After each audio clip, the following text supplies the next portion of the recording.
Irmãos e irmãs, vamos a mais um momento da nossa liturgia da palavra. Momento de fé, de introspecção e meditação. Vamos deixar Deus nos falar. Deus sempre quer nos falar, mas respeita o nosso livre arbítrio. Nós temos a nossa liberdade, algo que não nos será tirado. Esse livre-arbítrio é o nosso livre proceder, nossa vontade. Deus não vai nos obrigar a amá-lo. Nós temos que amá-lo por espontânea vontade. Eu transmito sempre a liturgia da Igreja Católica Apostólica Romana no mundo inteiro, aqui nos meus endereços telemáticos, blog, repórter, paulomaciel.blogspot.com. Temos o YouTube, o Instagram, o Facebook. O endereço geral é @paulorobertomaciel, Maciel 7919. Inscreva-se, compartilhe, dê um like para que nós salvemos mais almas. Liturgia referente ao dia 21 de outubro de 2023, sábado. A cor dos paramentos litúrgicos é verde. No rito da celebração temos o ofício do dia. Antífona da entrada. Senhor, se levardes em conta nossas faltas, quem poderá subsistir? Mas em vós encontra-se o perdão, Deus de Israel. Este é o Salmo 129, versículo 3º e seguinte. Oração do dia, rezemos. Coloque sua intenção. Ó Deus, sempre nos preceda e acompanhe a vossa graça, para que estejamos sempre atentos ao bem que devemos fazer, por nosso Senhor Jesus Cristo, vosso Filho, na unidade do Espírito Santo. Assim seja. Primeira leitura, leitura da carta de São Paulo aos Romanos, capítulo 4, versículos 13 e 16 a 18. Irmãos, não foi por causa da lei, mas por causa da justiça que vem da fé, que Deus prometeu o mundo como herança a Abraão ou a sua descendência. É em virtude da fé que alguém se torna herdeiro. Logo, a condição de herdeiro é uma graça, um dom gratuito, e a promessa de Deus continua valendo para toda a descendência de Abraão, tanto para a descendência que se apega à lei, quanto para que se apoia somente na fé de Abraão, que é o pai de todos nós. Pois está escrito: eu fiz de ti pai de muitos povos. Ele é pai diante de Deus, porque creu em Deus que vivifica os mortos e faz existir o que antes não existia. Contra toda a humana esperança, ele firmou-se na esperança e na fé. Assim tornou-se pai de muitos povos, conforme lhe fora dito: assim será a tua posteridade. Palavra do Senhor, graças a Deus. Salmo responsorial, Salmo 105, versículos do 6º ao 7º, 8º ao 9º, 42 ao 43, refrão 8º A. O Senhor se lembra sempre da aliança. Repitamos: o Senhor se lembra sempre da aliança. Descendentes de Israel, seu servidor, e filhos de Jacó, seu escolhido, ele mesmo, o Senhor é nosso Deus. Vigoram suas leis em toda a terra. O Senhor se lembra sempre da aliança. Ele sempre se recorda da aliança promulgada a incontáveis gerações, da aliança que ele fez com Abraão e do seu santo juramento a Isaac. O Senhor se lembra sempre da aliança. Ele lembrou-se de seu santo juramento que fizera a Abraão, seu servidor. Fez sair com grande júbilo o seu povo e seus eleitos entre gritos de alegria. O Senhor se lembra sempre da aliança. Repitamos: o Senhor se lembra sempre da aliança. Agora vamos aclamar o Santo Evangelho com João 15, versículo 26. Depois vamos proclamá-lo com Lucas 12, versículos do 8º ao 12. Aleluia, aleluia, aleluia. Aleluia, aleluia, aleluia, aleluia, aleluia. O Espírito Santo, a verdade, de mim irá testemunhar, e vós, minhas testemunhas, sereis em todo lugar. Aleluia, aleluia, aleluia. Aleluia,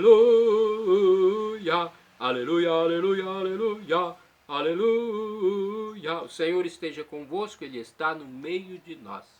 Proclamação do Evangelho de Jesus Cristo segundo São Lucas. Glória a vós, Senhor. Pelo sinal da Santa Cruz, livra-nos Deus, nosso Senhor, dos nossos inimigos. Naquele tempo, disse Jesus aos seus discípulos: todo aquele que der testemunho de mim diante dos homens, o Filho do Homem também dará testemunho dele diante dos anjos de Deus. Mas aquele que me renegar diante dos homens, será negado diante dos anjos de Deus.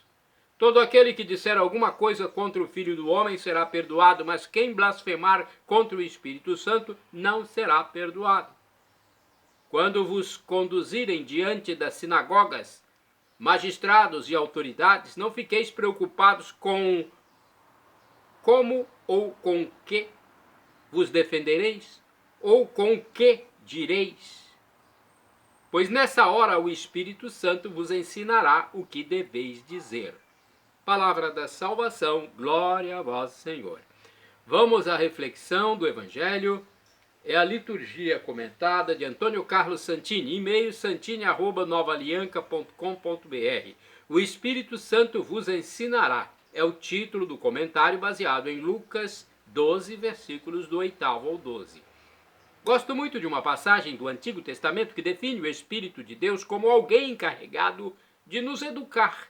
O Espírito Santo, educador das almas, fugirá da perfídia, afastar-se-á dos pensamentos insensatos. Sabedoria, capítulo 1, versículo 5. De fato, temos no Espírito de Deus um mestre interior, o único que nos pode revelar o mistério divino que se encerra na pessoa de Jesus Cristo. Sem esse mestre, a palavra de Deus permanece como linguagem cifrada e impenetrável à lógica dos humanos.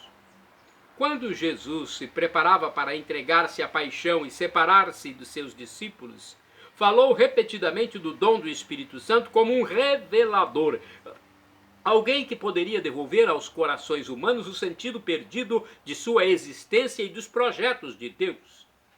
Assim, em São João, podemos ler: eu rogarei ao Pai, e ele vos dará um outro Paráclito, para que fique eternamente convosco. É o Espírito da verdade que o mundo não pode receber, porque não o vê nem o conhece, mas vós o conheceis, porque permanecerá convosco e estará em vós. João 14, versículos do 16 ao 17. Ou logo a seguir, também em João 16, versículo 13.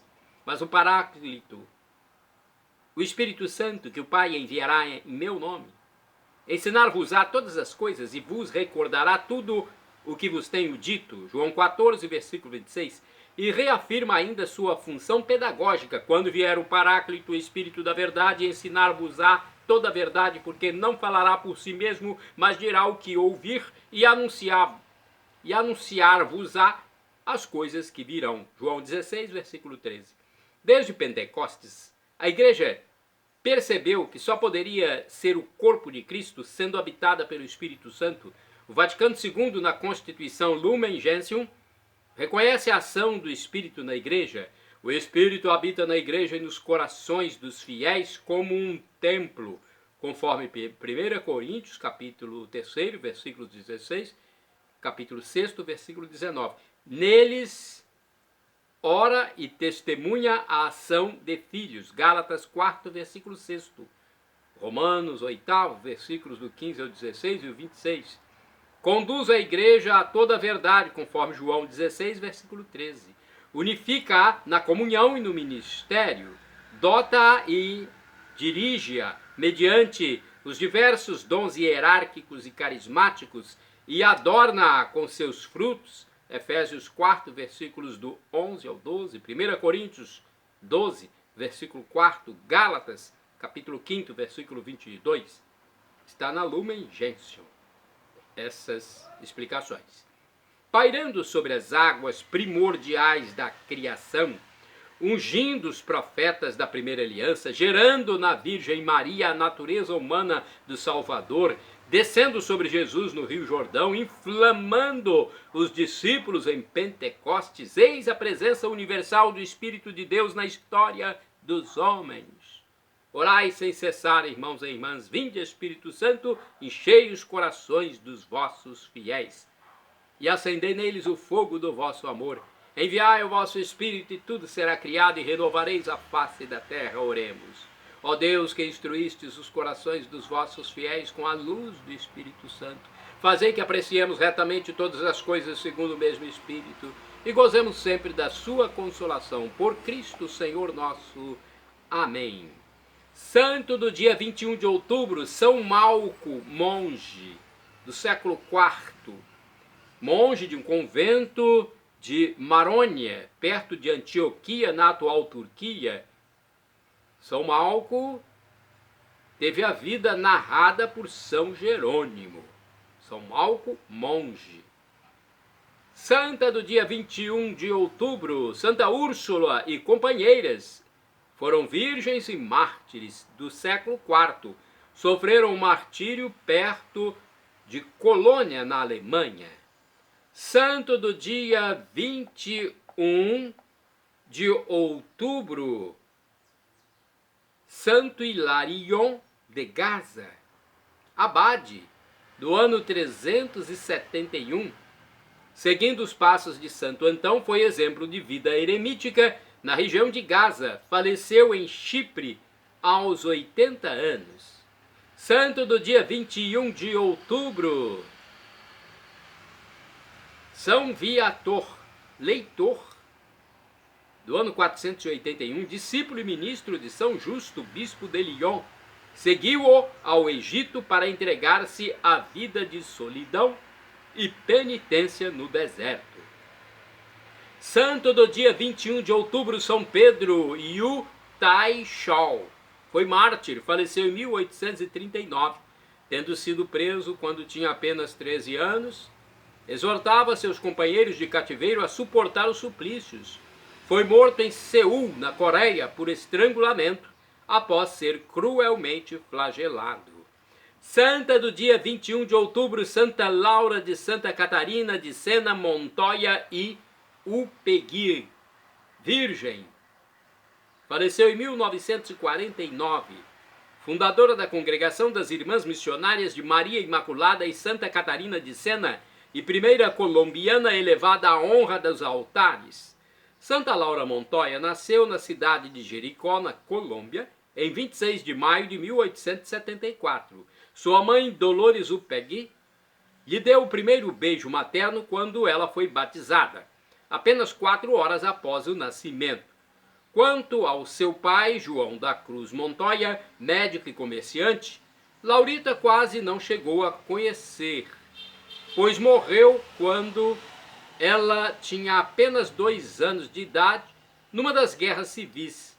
Todos os dias a família Montoya reunia-se para rezar o Santo Rosário, incluindo sempre, entre outras intenções, por um tal de Clímaco Uribe, que a menina julgava tratar-se de um membro da família.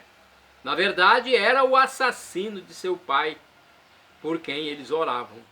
A mãe ensinava que a criança devia amá-lo, pois o cristão deve amar os inimigos, porque eles nos aproximam de Deus, fazendo-nos sofrer. Com a morte do pai, também foram confiscados todos os seus bens, deixando a família da viúva com 3 filhos em dificuldades, dependendo de favores. Laura foi maltratada por muitas pessoas de quem esperava carinho. Aos 10 anos de idade, ela conheceu na cidade de Dom Matias, para onde a família se mudara após a morte do pai, 2 jovens que marcaram profundamente sua vida, Úrsula Barreira e Dolores Restrepo. Escreveria ela mais tarde que nas 2 jovens modelares via um reflexo de sua vocação. Úrsula, a virgem contemplativa, e Dolores, a virgem apóstolo. Foram, sem saber, suas mestras, seus espelhos, os pedagogos da sua vocação. Em 1887, 6 anos após a sua primeira comunhão, concedeu-lhe Jesus uma assinalada graça para fortalecer sua fé na Eucaristia. Adquirira ela o hábito de toda manhã oferecer a Deus os trabalhos do dia e de renovar a miúde esse oferecimento. Não perdia uma oportunidade de comungar e gostava de permanecer diante do sacrário. Superando dificuldades, recebeu em 1893 o diploma de professora de primeiro e segundo graus. Em janeiro do ano seguinte, fez sua estreia no magistério na Escola Municipal de Amalfi, onde pôde dar vazão à sua sede de almas. Numerosas moças da melhor sociedade local passaram a comungar com frequência e a defender a fé. Uma noiva resolveu desistir de casar-se, alegando vocação religiosa, e a culpa recaiu toda sobre Laura, que sofreu inúmeras calúnias na sociedade de então. 2 colégios liderados pela santa foram fechados por incompreensões de dentro e fora da igreja. Em 5 de maio de 1914, Laura partiu com outras 4 missionárias, entre as quais sua própria mãe, já com 72 anos, a fim de evangelizar os indígenas, espetáculo nunca visto pelos habitantes de Medellín. Era o passo decisivo para nascer uma nova instituição religiosa que depois receberia a aprovação diocesana com o nome de Congregação de Missionárias de Maria Imaculada e Santa Catarina de Sena. No momento de sua morte, ocorrida em 21 de outubro de 1949, Laura contava com 90 casas em 3 países e 467 religiosas. Hoje, as missionárias de Maria Imaculada e Santa Catarina de Sena estão presentes em 19 países. Santo do dia 21 de outubro, Beato Pedro Capucci, presbítero, faleceu em 1445. Insigne pregador italiano da Ordem Dominicana, aconselhava a assídua meditação sobre a morte como meio eficaz de evitar os pecados. Shalom Adonai é uma expressão hebraica que significa a paz de Deus, é o que eu desejo para todos vocês. El Shaddai, também do hebraico, significa Deus onipotente, ele proverá. O professor e escritor de mais de 100 livros da Igreja Católica Apostólica Romana, Felipe Rinaldo Queiroz de Aquino, no seu canal no YouTube, onde responde diariamente às nossas dúvidas, diz que Deus pode nos dar uma dessas 3 respostas quando suplicamos algo. Sim, não ou espere. A resposta que for melhor ele nos dará, porque é o nosso Pai de misericórdia, é o nosso divino Pai eterno, nosso Pai celestial. E todo pai quer o melhor para o seu filho. E agora do aramaico eu clamo, Maranatá, como dizemos nós católicos, com a tônica na última sílaba, ou Maranata com a tônica na penúltima sílaba, como dizem nossos irmãos separados, os evangélicos ou protestantes. Não importa a pronúncia, o significado é o mesmo, é o juízo final, a parousia. Vinde, Senhor Jesus. Um dia ele voltará, será a volta definitiva com seus anjos e santos, para que o que fizemos de bom seja mostrado para todo o universo, e o que fizemos de mal também seja mostrado igualmente. Quem preferiu o bem estará com Deus. Quem reconheceu Deus como esse Deus misericordioso, que veio à terra, humanou-se, sofreu por nós, morreu na cruz para a nossa salvação, quem reconheceu vai continuar com ele para a eternidade. Quem não quis, pela sua livre vontade, rejeitou Deus, estará distante dele para sempre. Perdão, Senhor, pelos meus pecados passados, presentes, futuros, físicos, espirituais, pecados do pensamento, palavras, atos, omissões, e me dê a vida eterna. Meu Jesus, eu quero a vida eterna convosco.